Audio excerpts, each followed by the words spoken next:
Le triangle d'exposition. T'en entends tout le temps parler quand tu commences dans la vidéo et c'est normal parce que ce sont les paramètres les plus importants quand tu tournes une vidéo. Car tu vas simplement bien exposer ou non ton image, donc avoir suffisamment de lumière pour voir ce que tu filmes. Et la lumière, c'est le facteur le plus important quand tu tournes une vidéo. Par exemple, là, si j'avais pas de lumière, ma vidéo elle ressemblerait plutôt à ça.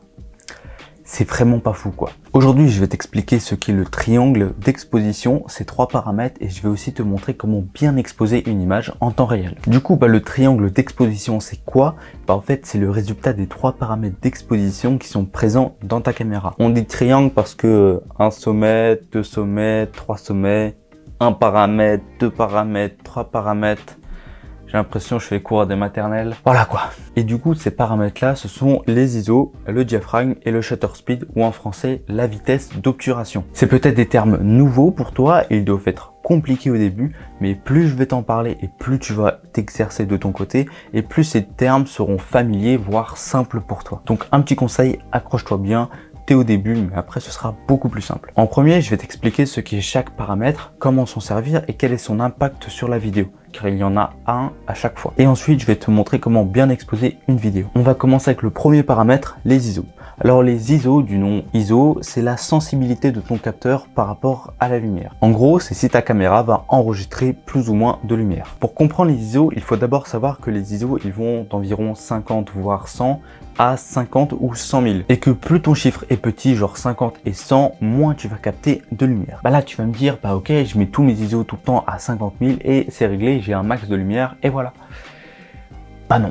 Non, parce qu'il y a un revers au fait d'augmenter tes ISO. En fait, quand tu vas augmenter tes ISO jusqu'à un certain seuil, tu vas faire apparaître ce qu'on appelle du bruit numérique ou du grain à ton image. Et c'est exactement ce qu'on veut éviter de faire. Là, je vais te montrer une vidéo bien exposée, mais l'une avec un ISO faible, donc on va dire entre 100 et 800, et un autre avec les ISO beaucoup trop élevés, donc à partir de 12, 10, 16 000. Comme tu peux le voir sur la vidéo avec les ISO beaucoup trop élevés, on a ce qu'on appelle du grain numérique à notre image. Et tu le vois, c'est pas très beau. Alors que sur l'image avec des ISO faibles, là on n'a aucun grain numérique. Du coup, notre image est plus esthétique et on va dire naturelle à regarder. Mais alors, jusqu'où on peut augmenter nos ISO pour ne pas avoir de grain qui apparaît, mais quand même capter un maximum de lumière? Parce que plus tu augmentes tes ISO, plus tu captes de la lumière. Eh bien, ça va dépendre de ta caméra. Il y a certaines caméras qui acceptent des ISO jusqu'à 640 maximum. Après, tu as direct du bruit numérique et c'est moche. Mais moi, par exemple, sur mon Sony A6400, ma limite d'ISO à ne pas dépasser, c'est 1600. D'ailleurs, si tu veux en savoir un peu plus sur ce boîtier-là, je te mets ma vidéo que j'ai faite dessus juste ici. Maintenant, on va passer au deuxième paramètre qui est le diaphragme. Si tu sais pas ce que c'est, en fait, c'est un chiffre que tu vas retrouver sur chacun de tes objectifs et pas sur ton boîtier. Donc il peut dépendre en fonction de l'objectif que tu utilises. Tu peux le retrouver grâce à la mention F quelque chose qui sont soit sur ton objectif, soit sur la fiche quand tu achètes cet objectif là. Moi par exemple, l'objectif avec lequel je me filme actuellement, c'est un objectif avec une ouverture à f1.4. Donc dans le milieu, on dit qu'il a une grande ouverture. Le diaphragme, quand tu l'appliques, il a deux caractéristiques. À la fois la quantité de lumière qui va rentrer dans ton capteur, donc si ton image va être bien exposée ou non, mais aussi il a un impact sur la profondeur de champ, c'est-à-dire la zone de netteté de ton image. On va commencer par la quantité de lumière qui rentre ou non sur ton capteur. D'abord, il faut savoir que le diaphragme va d'environ f1.4 à f22. J'en ai même vu allant jusqu'à f0,95. Mais que signifient ces chiffres? Dans le milieu, on dit que plus ton chiffre est petit, comme f1.4, plus tu as une grande ouverture et plus de lumière tu vas capter. Et à l'inverse, plus ton chiffre est grand, un f22, plus petite sera ton ouverture et moins de lumière tu vas capter. Ok, du coup là tu vas encore me dire, je mets tout à f1.4 et c'est réglé. Bien, pas toujours, parce que déjà, il faut avoir les objectifs qui ouvrent jusqu'à f1.4 et ensuite, ouvrir aussi grand, ça va avoir un impact sur ce qu'on appelle la profondeur de champ. La profondeur de champ, comme je t'ai expliqué tout à l'heure, c'est la zone de netteté de ta vidéo. Attention, pas la zone genre ici, en haut, en bas, etc. Non. Vois ça plutôt comme la zone qui sépare ta zone de netteté par rapport aux autres objets de ta vidéo.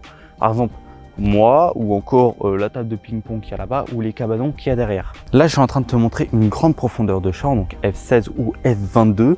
Et moi, je suis net parce que le point de focus, il est sur moi, là, il est sur ma tête. Et tout ce qu'il y a derrière moi, ça reste quand même pas mal net. Et si à contrario, là par exemple, je vais te mettre une profondeur de champ faible, on va faire ça tout de suite. Hop, F16, on va passer directement à F1.4. Alors déjà, je suis surexposé, donc on va régler ça tout à l'heure. Mais là, tu vois, moi je suis net et surexposé. Et ce qu'il y a derrière moi, c'est complètement flou, tu le vois mal. Donc là, je vais bien exposer le reste. Hop, je vais baisser mes ISO.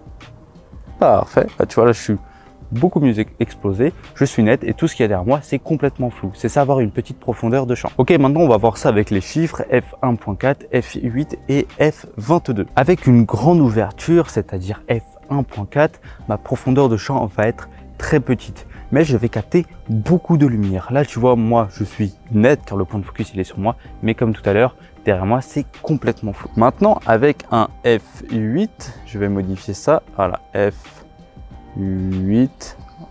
Voilà. Déjà, bah, moi, je suis complètement noirci. Donc, je vais en réduire.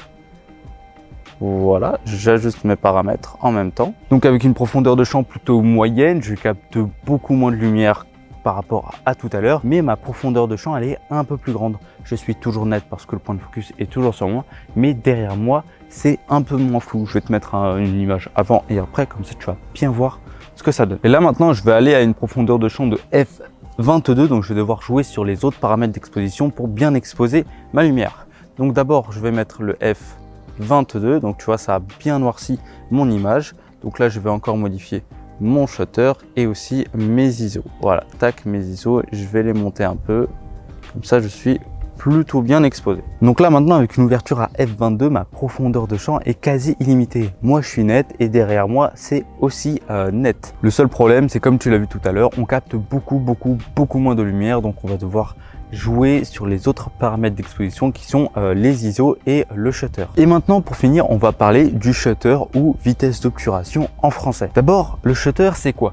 Bah, c'est le temps que tu vas accorder à ta caméra pour enregistrer une image dans ta vidéo. Cette fois-ci, on a une base sur laquelle se fixer et même plutôt une règle. Et cette règle, c'est par exemple quand on tourne une vidéo à vitesse réelle x1, donc à 25 images par seconde, notre shutter, il doit être au minimum à 1/50e.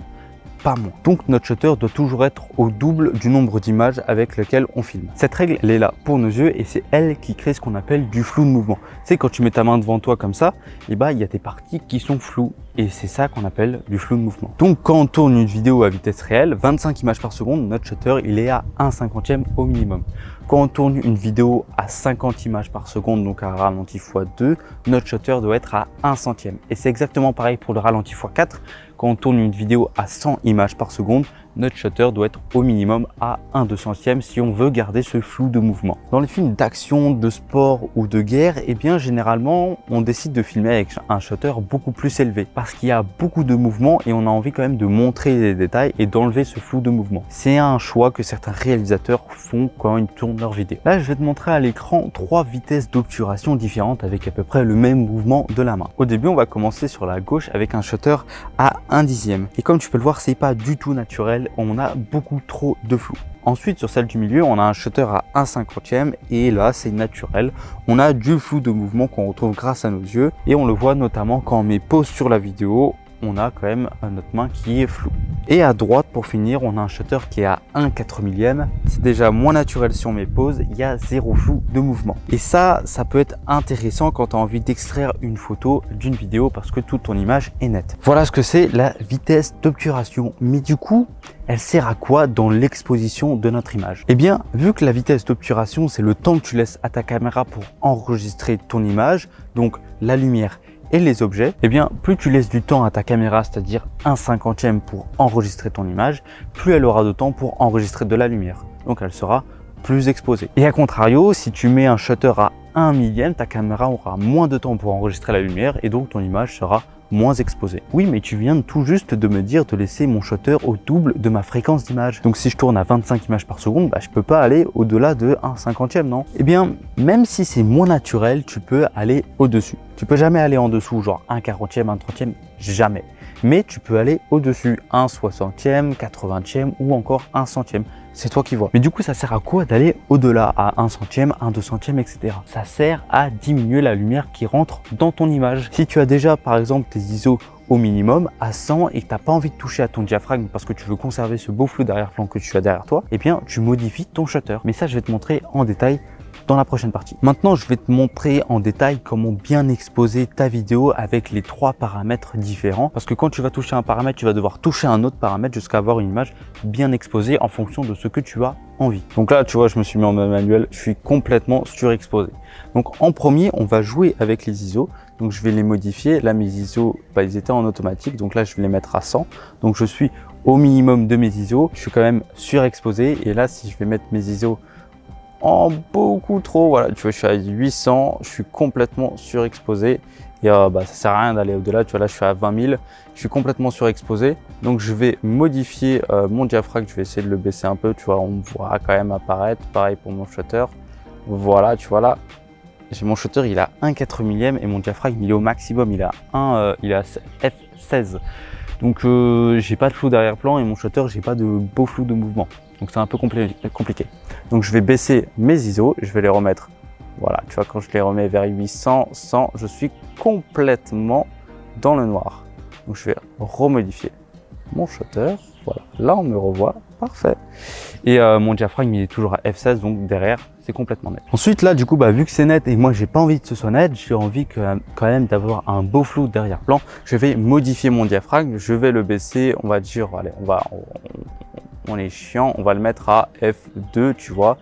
Et vu que je l'ai mis à f2, je suis complètement surexposé. Et vu que mes ISO ils sont déjà au minimum, donc à 100, ça veut dire que je vais devoir toucher à mon shutter si je veux avoir une image bien exposée. Là, ça va vraiment être chiant à voir, donc je vais tout de suite modifier mon shutter. Là, mon shutter, il était à 1/50e. Et si je le monte à 1/200e, 1/300, voilà, 1/400e, tu vois, mon image devient de mieux en mieux exposée. Donc là, j'ai un shutter à 1/1600, donc je suis bien exposé et j'ai un beau flou d'arrière-plan, mais j'ai pas beaucoup de flou de mouvement. Bon, encore là, quand tu es dans des vidéos un peu facecam comme ça, c'est pas franchement le plus important. Tant que tes ISO ils sont au minimum à 100, tu n'as aucun bruit numérique et là on a un beau flou d'arrière-plan, donc c'est comme ça qu'on a une belle image exposée. Il existe quand même une solution pour conserver tes shutters assez bas, c'est ce qu'on appelle des filtres ND. En fait, ce sont des petites plaques de verre qui sont opaques que tu mets devant ton objectif et elles sont plus ou moins sombres. Et ça permet d'assombrir la lumière qui rentre dans ton capteur, donc avoir moins de lumière, donc pouvoir mettre ton shutter à 1/50e en conservant ton flou de mouvement, en conservant ton flou d'arrière-plan et en ayant tes ISO au minimum. Mais moi, j'en ai pas, donc je m'attarde sur mes shutters et toi aussi, je pense pas que tu en aies. Donc tu vas aussi modifier tes shutters comme moi parce qu'il n'y a pas le choix, quoi. Je suis beau gosse. Voilà, vidéo un peu longue, mais vidéo essentielle pour bien t'expliquer ce qu'est le triangle d'exposition. J'ai voulu te montrer la théorie et la pratique. Si tu aimes bien quand je prends mon temps pour t'expliquer les choses, écris-le moi dans les commentaires. Personnellement, je te conseille quand même de faire pas mal de tests chez toi, de modifier tes paramètres à tout va. Comme ça, ça va devenir limite un automatisme chez toi. Et de toute façon, il n'y a que en faisant qu'on apprend réellement. J'espère que la vidéo t'a plu et si c'est le cas, je te conseille de regarder ma vidéo sur le manuel de survie du vidéaste. C'est un bouquin que je conseille à tous les débutants qui veulent commencer dans la vidéo. Il va t'apprendre toutes les bases de la vidéo quand tu commences. Je te mets la vidéo juste ici et on se retrouve tout de suite de l'autre côté.